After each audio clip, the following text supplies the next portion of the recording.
नमस्कार।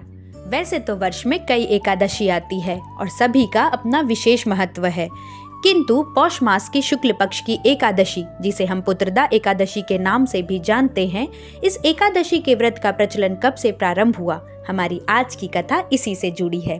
कहा जाता है कि प्राचीन काल में भद्रावती नगरी के राजा सुकेतुमान और रानी शैव्या सभी सुखों से युक्त थे, किंतु निसंतान होने के कारण वे अत्यंत दुखी रहते थे। एक दिन व्यथित होकर राजा जंगल चले गए। वे इतने दुखी थे कि वहां उन्होंने अपने प्राणों को त्यागने का भी प्रयास किया, किंतु थोड़ी ही दूर पे वहां उन्होंने एक सरोवर के पास कई ऋषियों को देखा। वे उनके पास गए और उन्हें अपने दुख का कारण बताया तथा उनसे उपाय भी पूछा, जिस पर ऋषियों ने उनसे कहा कि हे राजन, आज पुत्र प्रदान करने वाली पुत्रदा एकादशी है। आप और रानी पूरी श्रद्धा से व्रत और पूजन करें तथा द्वादशी के दिन इसका पारण करें। आपकी कामना अवश्य पूर्ण होगी।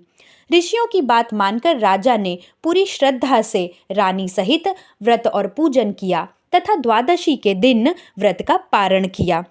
कहते हैं कि इस व्रत के पुण्य प्रभाव से कुछ समय बाद ही रानी गर्भवती हुई और ऋषियों के आशीर्वाद तथा भगवान विष्णु के कृपा से उन्हें एक तेजस्वी पुत्र की प्राप्ति हुई। कहा जाता है कि जो भी मनुष्य पुत्रदा एकादशी का व्रत करता है या इसकी कथा श्रद्धा से सुनता और पढ़ता है, उसे महान पुण्य की प्राप्ति होती है। वह कभी भी संतान सुख से वंचित नहीं रहता और अंत में स्वर्ग व मोक्ष को प्राप्त करता है।